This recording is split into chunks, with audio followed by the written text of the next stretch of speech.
दोस्तों अगर आप 8 अप्रैल को गणित के पेपर में अच्छा स्कोर करना चाहते हैं और गणित पेपर में पास होना चाहते हैं तो इस वीडियो को पूरा देखना, क्योंकि इस वीडियो में मैं आपको करवाने वाला हूं गणित का पूरा पेपर। वीडियो को शुरू करने से पहले मैं आपको बताना चाहता हूं कि मैथ सब्जेक्ट ऐसा सब्जेक्ट है जिसमें आपको कोई नहीं बता सकता कि आपके पेपर में कौन से प्रश्न आएंगे, लेकिन इनके प्रश्न को हल करने का जो कॉन्सेप्ट होता है वो सेम होता है। यानी दोस्तों इस वीडियो में मैं आपको एक पूरा मॉडल पेपर करवाने वाला हूं और इस वीडियो में आपके 80 में से 70 नंबर पक्के होने वाले हैं, क्योंकि दोस्तों अगर आपको कॉन्सेप्ट समझ में आ गया तो आप इससे रिलेटेड कोई भी क्वेश्चन कर दोगे, चाहे वो पेपर कौन सा भी आए, कितना भी कठिन क्वेश्चन आपके सामने मैथ का आए, लेकिन आप उस क्वेश्चन को आसानी से हल कर देंगे। तो चलिए वीडियो को शुरू करते हैं। क्वेश्चन नंबर 1, a बटा b का योज्य प्रतिलोम होगा। तो दोस्तों योज्य प्रतिलोम का मतलब होता है कि किसी संख्या अगर प्लस में है तो उसको माइनस में करना है, अगर कोई संख्या माइनस में है तो उसे प्लस में करना है। जैसे दोस्तों यहाँ पर a बटा b प्लस में है तो इसका आंसर होगा ऑप्शन नंबर बी, यानी माइनस a बटा b। तो चलिए दोस्तों क्वेश्चन नंबर 2 को देखते हैं। 3x बराबर 21 दिया हुआ है जिसमें हमें x का मान ज्ञात करना है। तो दोस्तों सिंपली इसमें क्या करना है कि 3x बराबर 21 दिया हुआ है, अगर कोई संख्या गुणा में है तो उसको अगर बराबर के उस साइड लेकर जाएंगे तो वो भाग में जाएगी, अगर कोई संख्या प्लस में है तो उसको बराबर के उस साइड लेकर जाते हैं तो माइनस, अगर कोई माइनस में है तो उसे प्लस, यानी दोस्तों उसका चिन्ह चेंज हो जाता है। इसी तरह से दोस्तों यहाँ पे 3x के गुणा में तो दोस्तों हम बराबर के उस साइड लेकर जाएंगे तो यह इसके भाग में आ जाएगा। तो दोस्तों 21 में 3 का भाग देते हैं तो हमारा आंसर आएगा 7। तो दोस्तों इसी तरह से इन क्वेश्चनों का सलूशन करना है। तो चलिए दोस्तों क्वेश्चन नंबर 3 को देखते हैं। रैखिक समीकरण में चर की अधिकतम घात होती है दोस्तों ऑप्शन नंबर बी 1। तो चलिए दोस्तों क्वेश्चन नंबर 4 की तरफ बढ़ते हैं। चतुर्भुज के आमने सामने के बिंदुओं को मिलाने वाली रेखा को कहते हैं। तो दोस्तों यानी आपके पास एक चतुर्भुज है और दोस्तों यहाँ पे आमने सामने के बिंदुओं को मिलाने वाली रेखा को कहते हैं विकर्ण। तो दोस्तों ऑप्शन नंबर 1 हमारा सही आंसर होगा। तो चलिए दोस्तों क्वेश्चन नंबर 5 देखते हैं।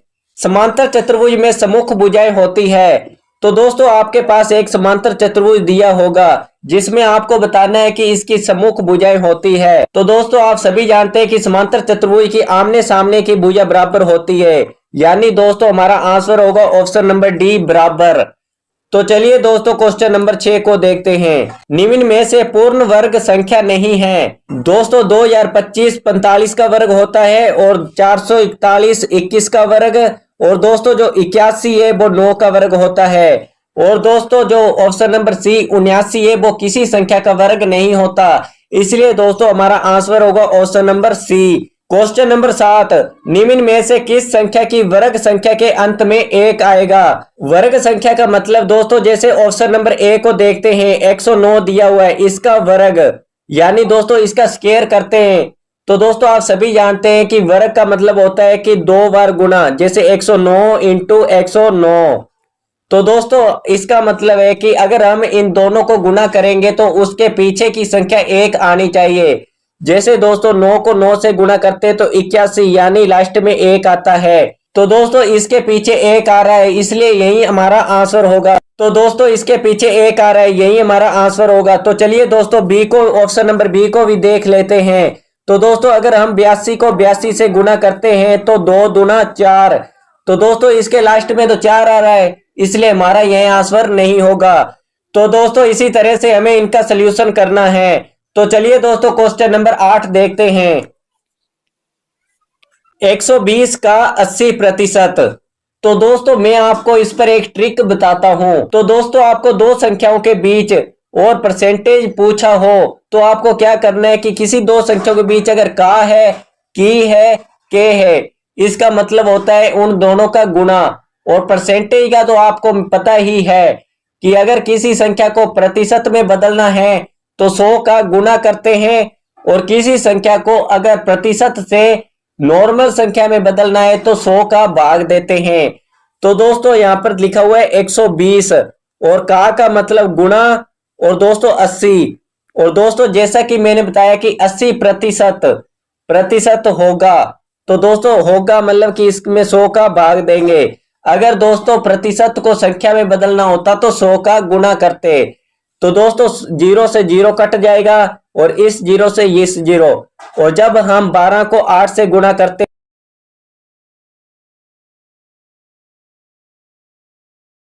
तो दोस्तों हमारा ऑप्शन नंबर सी सही आंसर होगा। तो चलिए दोस्तों क्वेश्चन नंबर 9 की तरफ बढ़ते हैं। त्रिभुज के तीनों कोणों का योग होता है। तो दोस्तों यहाँ पर आपको एक त्रिभुज दिया है और इसके तीनों कोणों का योग पूछा है। तो दोस्तों आप सभी जानते हैं कि त्रिभुज के तीनों कोणों का योग 180 डिग्री होता है, यानी दोस्तों ऑप्शन नंबर बी हमारा सही आंसर होगा। मूल बिंदु के निर्देशांक हैं।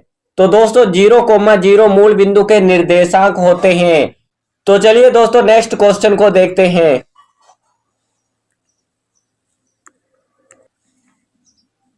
6xy तथा 4x² का गुणनफल। दोस्तों गुणनफल का मतलब होता है कि इन दोनों का हमें क्या करना है, गुणा। तो दोस्तों 6xy गुणा 4x²। तो दोस्तों संख्या का संख्या से गुणा होगा और वर्ड का वर्ड से गुणा होगा। तो दोस्तों 6 को 4 से गुणा करते हैं तो 24। तो दोस्तों अगर आपको दो समान संख्याओं का गुणा करते हैं तो उनकी घातें जुड़ जाती है। जैसे दोस्तों x का x से गुणा करते हैं तो इसकी घात 1 और इसकी घात 1 बराबर आएगा x², यानी 1 और 1 जुड़ जाएगा। इसी तरह से अगर आपको यहाँ पे x की घात 1 और यहाँ पे x की घात 2 दी गई है और दोस्तों इनकी घातें जुड़ेगी तो यहाँ पे आएगा x की पावर 3। इसी तरह से दोस्तों x का x से गुणा करते हैं तो यहाँ पे आती है x की पावर 3, यानी x की क्यूब। और दोस्तों लास्ट में हमारे पास बचता है y और y सेम आ जाएगा। तो दोस्तों ऑप्शन नंबर 1 हमारा सही आंसर होगा। तो चलिए दोस्तों नेक्स्ट क्वेश्चन को देखते हैं। तो दोस्तों इसमें क्या करना है कि आपको दिया है 5/6। तो दोस्तों ये बड़े का निशान और 5/6 इंटू 5/6 इंटू 5/6, यानी 3 बार 5/6 इंटू में दिया है। और दोस्तों यहाँ पे 5/6 और बड़े का निशान। तो दोस्तों मैंने आपको अभी बताया कि 2 या 3 संख्या सेम गुना में दी गई हो तो उनकी घातें जुड़ जाती है। तो दोस्तों इसकी घात 1 और इसकी घात 1 और इसकी घात 1, यानी दोस्तों मैं इसको इस तरह से लिख सकता हूं कि 5 की पावर 3, यानी 5 की घात 3। तो दोस्तों किस तरह से 1 और 1 2 3, दोस्तों इस तरह से लिखा। तो दोस्तों आप देख सकते हैं कि ऑप्शन नंबर ए हमारा सही आंसर होगा। तो दोस्तों यह आपका फॉर्मूला है जो कि आप कक्षा 8 में बहुत बार पढ़ चुके होंगे, a माइनस बी की होल स्क्वायर, यानी दोस्तों option number D a² minus 2ab plus b²। तो दोस्तों इसका एक और फॉर्मूला होता है a प्लस बी की होल स्क्वायर, यानी दोस्तों a² plus 2ab plus b²। तो दोस्तों इसका अगर आंसर पूछे तो सी होता। दोस्तों इसी तरह से मैंने आपको कहा कि यह क्वेश्चन आपकी परीक्षा में जब आप एग्जाम दोगे तो इससे रिलेटेड क्वेश्चन आपको बहुत ज्यादा पूछे जाने की चांस है। इसलिए मैं आपको कहता हूं कि इस क्लास को शुरू से लास्ट तक देखना, क्योंकि दोस्तों यह 1 से 1.5 घंटे की क्लास आपकी तैयारी को कहीं गुना ज्यादा बढ़ा सकती है। इसलिए दोस्तों इस क्लास को शुरू से लास्ट तक देखना। तो चलिए दोस्तों नेक्स्ट क्वेश्चन को देखते हैं। 2 अंकों की संख्या ए बी को लिख सकते हैं। Option number 1 10a plus B. तो दोस्तों नेक्स्ट क्वेश्चन को देखते हैं। नेक्स्ट क्वेश्चन 15/16 XYZ, और दोस्तों ये 9 मिस्टेक में छपा हुआ है और XYZ का गुणांक है। दोस्तों XYZ के गुना में क्या लिखा हुआ है, 15/16, इसलिए हमारा आंसर होगा ऑप्शन नंबर बी 15/16। अगर दोस्तों कोई संख्या दी है और उसके साथ कोई शब्द या वर्ड दिया हुआ है, उसका गुणांक पूछा है, दोस्तों उसके गुना में कोई भी संख्या हो वही उसका आंसर होगा। दोस्तों काफी सरल क्वेश्चन आते हैं आपके एग्जाम में, पर दोस्तों बहुत से विद्यार्थियों को मैथ पता नहीं क्यों हार्ड सब्जेक्ट लगता है, परंतु दोस्तों यह क्लास लगाने के बाद फुल मार्क्स आने की पूरी संभावना हो सकती है। क्वेश्चन नंबर 2, जैसा कि हमने क्वेश्चन नंबर 1 की पूरी सीरीज को कंप्लीट कर चुके हैं और अब हम पढ़ेंगे क्वेश्चन नंबर 2, जिसके भी आपको 5 क्वेश्चन दिए गए हैं। क्वेश्चन नंबर 3, ब्याज का संयोजन डैश होने पर ब्याज की दर आधी हो जाती है। तो दोस्तों इसका आंसर होगा अर्धवार्षिक। दोस्तों ब्याज अगर अर्धवार्षिक होगा तो उसकी जो दर है वो आधी हो जाएगी। तो दोस्तों क्वेश्चन नंबर 4, 2/8 x की पावर 4। तो दोस्तों हमें इसमें x की पावर 4 का गुणांक, तो दोस्तों मैंने बताया इसके गुना में है 2/8, इसलिए हमारा आंसर होगा 2/8। तो दोस्तों सिंपली क्वेश्चन है दोस्तों, इसके क्वेश्चन में भी आपको आंसर दिए गए हैं, बस आपको समझने की जरूरत है। तो दोस्तों क्वेश्चन नंबर 5, किसी संख्या में इकाई अंक 0 हो तो यह संख्या 10 से विभाज्य होगी। तो दोस्तों हमारा आंसर होगा 10। तो दोस्तों अगर आपको इस क्वेश्चन को इस तरह से पूछे, आपको कोई संख्या दी गई है 10 और उसका इकाई अंक पूछे तो उसका आंसर होगा 0। तो चलिए दोस्तों क्वेश्चन नंबर 3 को देखते हैं। क्वेश्चन नंबर 3, सरल कीजिए। आपको दिया है 16 की पावर -1 इंटू 5 की घात 3 बटा 2 की घात -4। तो दोस्तों इसमें सिंपली क्या करना है, तो दोस्तों यहाँ पे 16 की घात -1 ऊपर दी गई है, तो दोस्तों इसको अगर हम बटा के नीचे लेकर आते हैं तो उसकी जो घात है वो प्लस में हो जाएगी। इसी तरह से दोस्तों अगर आपको 2 की घात -4 नीचे दिया गया है, अगर हम उसको बटा के ऊपर लेकर जाते हैं तो उसकी घात प्लस में हो जाती है, यानी 2 की घात 4 और यहाँ पे बचा है इंटू 5 की घात 3। इसी तरह से दोस्तों अगर आपको कोई भी घात माइनस में देखने को मिलती है, या तो उसको बटा के नीचे लेकर जाओ वो प्लस में हो जाएगी, और अगर घात माइनस में बटा के नीचे है तो उसको बटा के ऊपर लेकर जाओ वो प्लस में हो जाएगी। तो दोस्तों अब सॉल्यूशन करते हैं। 2 की पावर 4 का मतलब होता है 16 इंटू 5 की पावर 3 का मतलब होता है 125 और बटा में 16। दोस्तों 16 से 16 कट जाएगा और हमारा आंसर आएगा 125। तो दोस्तों आप इसका स्क्रीनशॉट ले लीजिए क्योंकि दोस्तों मैं इसको इरेज करने वाला हूं। क्वेश्चन नंबर 4, 4 की घात 3 गुणा 4 की घात 4 और भाग का निशान और 4 की घात 3। तो दोस्तों मैंने आपको पहले भी बताया कि कोई दो संख्याएं यानी उनका आधार समान हो तो उनकी घातें जुड़ जाती है और अगर भाग में हो तो उनकी घातें घट जाती है। तो दोस्तों 4 इंटू 4 उनका आधार समान है तो 4 और ऊपर वाली घातें जुड़ जाएगी 3 + 4 और भाग का निशान और 4 की घात 3।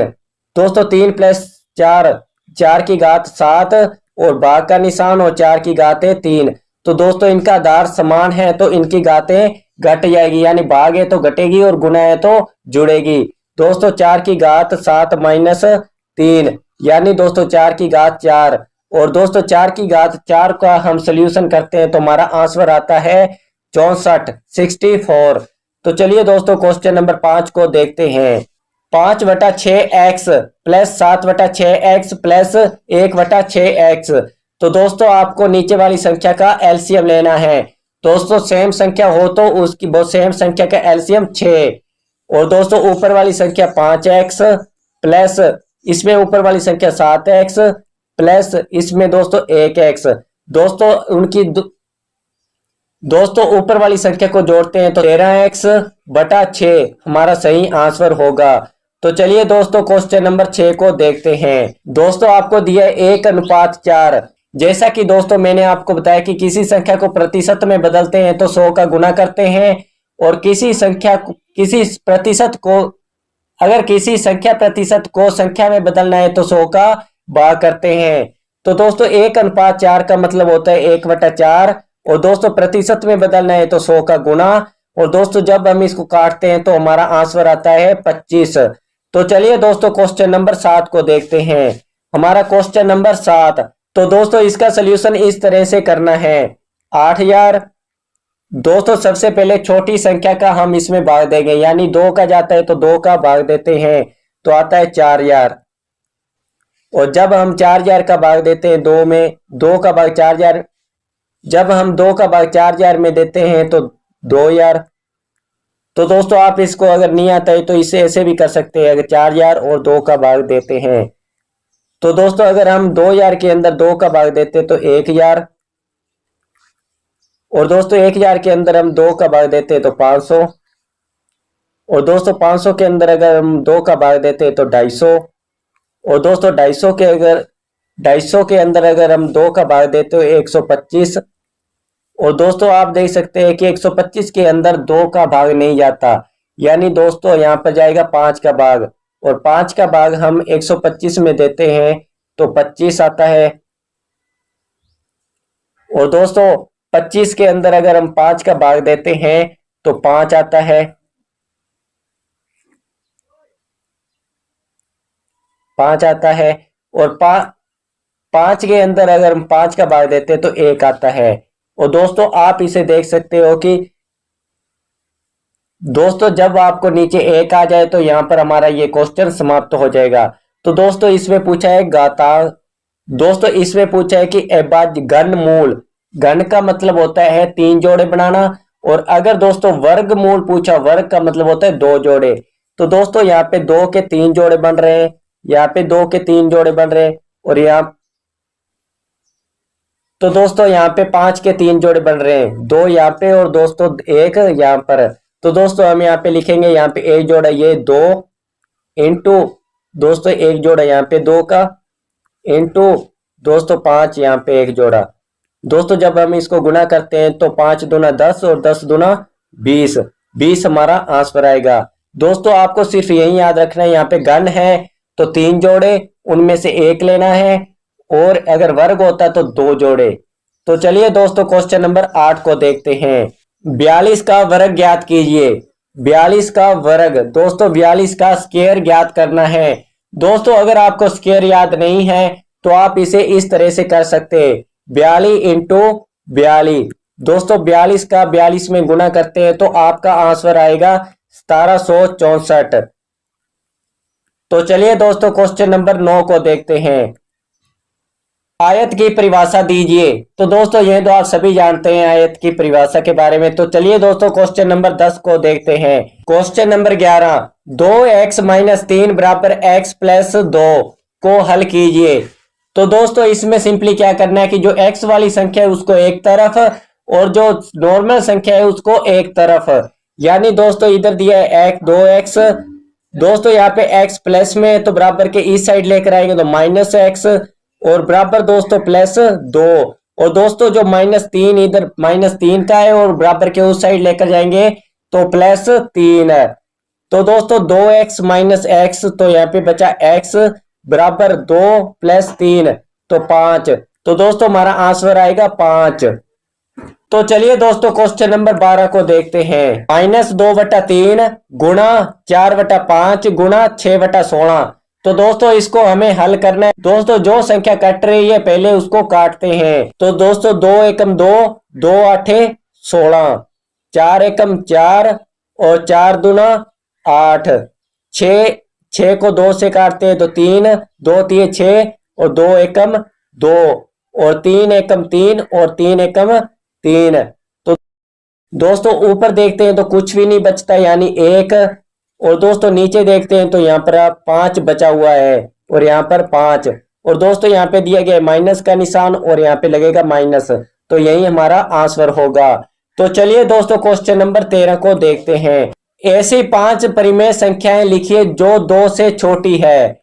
तो दोस्तों 2 से छोटी यानी 0, 1 और 2, 2 से छोटी 5, दोस्तों 3 और यहाँ पे -1 और -2। तो दोस्तों 2 से छोटी संख्या है 1, 1/2, 0, -1 और -1/2। दोस्तों यह 5 परिमेय संख्याएं 2 से छोटी है। तो चलिए दोस्तों नेक्स्ट क्वेश्चन को देखते हैं। 3.02 गुणा 10 की पावर 6।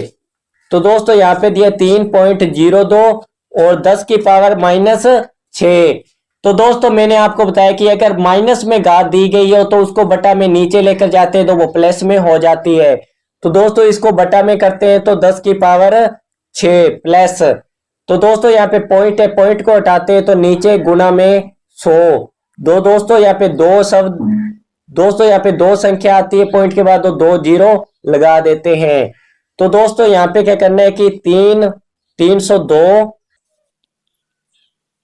ऊपर आएगा 302 और नीचे 10 की पावर 6, यानी दोस्तों 6 जीरो, 1 2 3 4 5 6 और 2 जीरो ये है 1 2।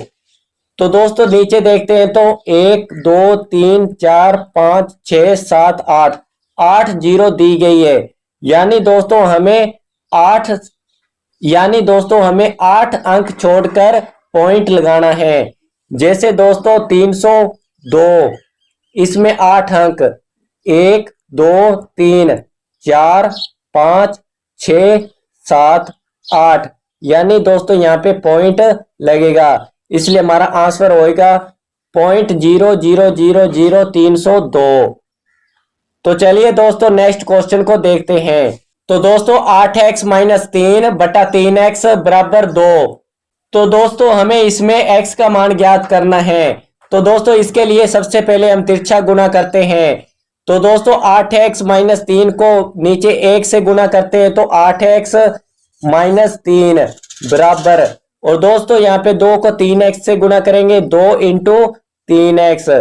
तो दोस्तों इसको इससे गुना करते हैं तो 6x, और दोस्तों ये संख्या ये x है इसलिए नहीं घटेगा, ए बेस 8x माइनस 3। तो दोस्तों जो x वाली संख्या है उसको एक साइड और जो संख्या है उसको एक साइड। तो दोस्तों यहाँ पे 6x और दोस्तों यहाँ पे ये 8x प्लस में है और उसको बराबर को इस साइड, उसको बराबर के इस साइड लेकर आएंगे तो माइनस 8x और बराबर 3 माइनस का, और दोस्तों माइनस का 2x, यहाँ पे माइनस 3, दोस्तों माइनस से माइनस कट जाएगा और हमारा आंसर आएगा x बराबर 3/2। तो हमारा आंसर आएगा x बराबर 3/2। तो चलिए दोस्तों क्वेश्चन नंबर 16 को देखते हैं। समांतर चतुर्भुज ABCD में x y z के मान ज्ञात कीजिए। तो दोस्तों समांतर चतुर्भुज में आपको एक बात याद रखनी है कि उनके आमने सामने के कोण बराबर होते हैं। दोस्तों y के सामने का कोण है 100 डिग्री, तो हमारा y का मान होगा 100 डिग्री। दोस्तों इसी तरह से दोस्तों x और 100 डिग्री, यानी दोस्तों कोण C और कोण B, इनके कोणों का योग 180 डिग्री होगा, यानी दोस्तों ये आसन कोण है और आसन कोणों का योग 180 डिग्री होता है। x प्लस 100 बराबर 180 डिग्री। तो दोस्तों ये x प्लस, दोस्तों 100 यहाँ पे प्लस के और वहां बराबर के उस साइड लेकर जाएंगे तो माइनस, और 180 में से 100 गए तो हमारा x का मान आएगा 80। दोस्तों अगर x का मान 80 है तो z का मान भी होगा 80, क्योंकि दोस्तों आमने सामने के कोण बराबर होते हैं, तो z का मान भी 80 डिग्री। दोस्तों इस तरह से इसका सलूशन करना है। तो चलिए दोस्तों नेक्स्ट क्वेश्चन को देखते हैं। दोस्तों क्वेश्चन नंबर 17 और क्वेश्चन नंबर 18 क्वेश्चन नंबर 7 के जैसे हैं। तो दोस्तों इसमें आपको 252 का पूर्ण वर्ग करना है। दोस्तों इस तरह से 252, इसी तरह से दोस्तों 512 का घनमूल। तो दोस्तों यहाँ पे घनमूल है तो दोस्तों 3 के जोड़े बनाने हैं आपको, और दोस्तों यहाँ पे वर्गमूल है तो दोस्तों इसके आपको 2 जोड़े बनाने हैं। तो दोस्तों चलिए क्वेश्चन नंबर 19 में आपको करवा देता हूं। a तथा b का मान ज्ञात कीजिए। दोस्तों a और b का हमें मान ज्ञात करना है। तो दोस्तों इसमें आपको क्या करना है कि 3a प्लस 5 बराबर 2। दोस्तों a और 5 को जोड़ते हैं तो 2 आता है, तो प्लस में इधर 5 तो बराबर के उस साइड जाएगा था माइनस 2 माइनस 5। तो दोस्तों इसमें क्या करना है कि अगर आप दोस्तों यहाँ पे -5, दोस्तों छोटी संख्या में से तो बड़ी संख्या नहीं घटेगी ना, तो दोस्तों यहाँ पे लगाएंगे 1, 12 माइनस 5, दोस्तों 12 में से 5 गए तो 7, तो दोस्तों यहाँ पे a का मान आएगा 7। तो दोस्तों सिंपली बताता हूं कि अगर यहाँ पर a की जगह 7 दिया हो और नीचे 5, 7 और 5 को जोड़ते हैं तो 12, 12 की जगह 2 आ गया और यहाँ पे 1 हासिल, और 1 और 3 4, 4 और 2 6, और b का मान आएगा 6। दोस्तों क्वेश्चन नंबर 20 को देखते हैं। एक स्कूटर 42,000 रुपए में खरीदा, 8% वार्षिक दर, इसके मूल्य का अवमूल्यन का मतलब होता है दोस्तों इसको दोबारा इसको बेचा और 1 वर्ष बाद स्कूटर का मूल्य ज्ञात कीजिए। तो दोस्तों सिंपली बताता हूं कि आपके पास कोई स्कूटर है जो आपने 42,000 रुपए में खरीदा और 1 साल बाद उसको आप किसी कारण बेच देते हैं।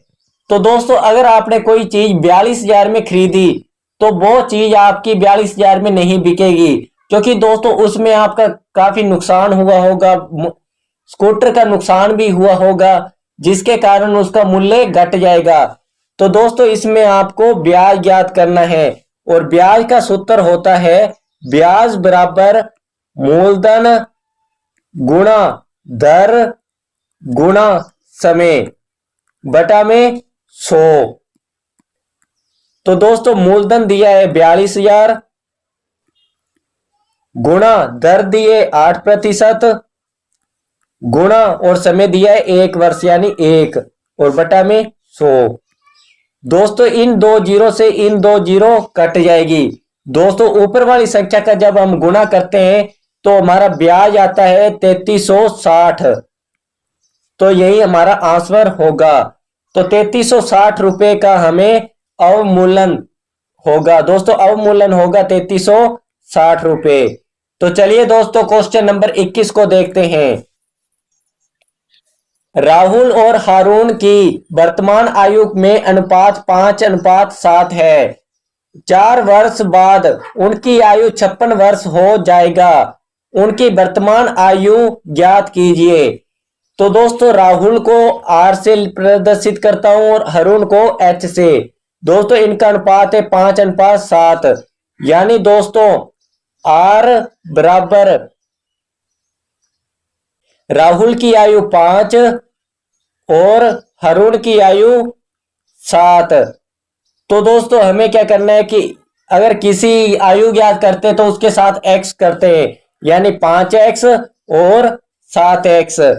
तो दोस्तों इनकी आयु का योग 4 साल बाद, दोस्तों 4 साल बाद इनकी आयु का योग, दोस्तों राहुल की आयु का योग यानी 5x प्लस 4 साल बाद यानी +4 और H हारून की आयु बराबर 7x प्लस 4 साल बाद यानी 4। तो दोस्तों अब हमें क्या करना है कि इनकी आयु का योग। तो दोस्तों आप इसका स्क्रीनशॉट ले लीजिए, मैं नेक्स्ट पेज पर चलता हूं। 5x + 4 और 7x + 4। दोस्तों दिया है हमें 5x + 4 + 7x + 4 और बराबर इनकी आयु का योग। दोस्तों यहां पे आप देख सकते हो 56, इनकी आयु का योग 56। तो दोस्तों x जुड़ जाएगा, 5x 7x 12x और 4 प्लस का और 4 प्लस का +8 बराबर 56। और दोस्तों 12x, दोस्तों यहाँ पे ये +8 का है और उस तरफ जाएगा तो -8। दोस्तों 56 में से 8 गए तो 48 और जब हम x और दोस्तों यहाँ पे इधर गुणा में है तो उसको हम बराबर के उस साइड लेकर जाएंगे तो भाग में। तो दोस्तों 48 के अंदर अगर हम 12 का भाग देते हैं तो 4 आता है। तो दोस्तों x का मान 4 आ चुका है। तो दोस्तों जैसे हमने पहले वाले पेज पर किया था, r बराबर 5x और h बराबर था 7x।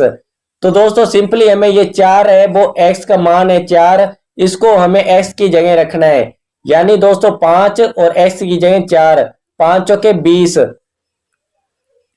मतलब कि राहुल की जो वर्तमान आयु है वो 20 वर्ष है और H हारून, यहाँ पे x की जगह 4 रखते हैं तो 7 चौके 28 और दोस्तों हारून की वर्तमान आयु है 28। राहुल की वर्तमान आयु 20 और हारून की वर्तमान आयु 28। चलिए दोस्तों क्वेश्चन नंबर 22 को देखते हैं। क्वेश्चन नंबर 22 सरल कीजिए। दोस्तों यहाँ पे क्वेश्चन 1 मैं आपको करवा देता हूं, क्योंकि दोस्तों क्वेश्चन नंबर 2 सही से प्रदर्शित नहीं हो रहा है, इसलिए दोस्तों मैं आपको क्वेश्चन नंबर 1 करवा देता हूं। तो दोस्तों यहाँ पे दिया है a² + 5 और b की घात 3 प्लस 3 और प्लस में 3। दोस्तों सबसे पहले ए स्क्वायर को इससे गुना करना है, यानी ए स्क्वायर गुणा बी की पावर बी की घात 3 प्लस 3, फिर प्लस का निशान, और दोस्तों फिर इस 5 को इससे गुणा करना है, यानी 5 गुणा बी की घात 3 प्लस 3 प्लस यह 5। दोस्तों ए स्क्वायर को पहले बी से गुणा करना है, फिर हमें 3 से गुणा है, ए स्क्वायर इंटू बी की घात 3, और दोस्तों ए स्क्वायर को 3 से गुणा करते हैं तो प्लस 3 ए स्क्वायर, फिर प्लस 5 को दोस्तों पहले इससे गुणा करते हैं तो 5 बी की घात 3, फिर 5 को 3 से गुणा करते हैं तो 5 3 15 और प्लस 5। तो दोस्तों यहाँ पे ये तो सेम आएगा, ए स्क्वायर गुणा बी की घात 3 प्लस 3 ए स्क्वायर प्लस 5 बी की घात 3 प्लस दोस्तों ये 15, ये 5 जुड़ जाएंगे 20। दोस्तों यही हमारा आंसर होगा। तो दोस्तों आप इसका स्क्रीनशॉट ले लीजिए, क्योंकि दोस्तों मैं इसको इरेज करने वाला हूं। इस मान ज्ञात कीजिए। तो दोस्तों यहाँ पे आपको दिए 1/3 की घात -1 माइनस 1/4 की घात -1। तो दोस्तों आपको क्या करना है कि मैंने आपको कहा कि अगर घात माइनस में हो तो उसको बटा में करते हैं तो उसकी घात प्लस में हो जाती है। दोस्तों इसको सिंपली आप पलट देते हैं, यानी 1/3 को 3/1 करते हैं तो उसकी घात +1 और माइनस इसी तरह से दोस्तों 1/4 को पलटते हैं तो 4/1 उसकी घात +1। दोस्तों प्लस घात 1 हो तो वो सेम होगी, यानी 3 - 4। दोस्तों 3 और 4 को घटाते हैं तो -1 हमारा आंसर होगा। तो दोस्तों इसी तरह से अगर आप क्वेश्चन नंबर 2 को देखते हैं तो दिया है आपको -4 की घात 5 भाग -4 की घात 8। तो दोस्तों जैसा कि मैंने आपको बताया कि आधार समान हो, अगर गुणा में हो तो घातें जुड़ जाएगी, अगर भाग में हो तो घातें माइनस होगी। तो दोस्तों यहाँ पे आधार समान है तो -4, उनकी घातें 5 -8, यानी भाग है तो -8, यानी -4 की घात -3, क्योंकि दोस्तों 8 बड़ा है इसलिए 8 के आगे का चिन्ह है। तो दोस्तों इसका अगर हम सॉल्यूशन करते हैं तो दोस्तों यहाँ पे आप देख सकते हैं कि -3 यानी माइनस में घात आई है। दोस्तों इसको अगर हम भाग करते हैं तो जो घात माइनस में है वो प्लस में होगी। तो दोस्तों -1/-4 ऊपर घात प्लस में हो गई। दोस्तों इसी तरह से अगर हम सॉल्यूशन करते हैं तो इसका तो हमारा आंसर आएगा -1/64। तो चलिए दोस्तों आज की इस क्लास का लास्ट क्वेश्चन देखते हैं। वैसे दोस्तों यह ग्राफ पर किया जाने वाला क्वेश्चन है, पर मैं आपको इसके ऊपर हिंट कर देता हूं। तो दोस्तों मानो ये आपका एक ग्राफ है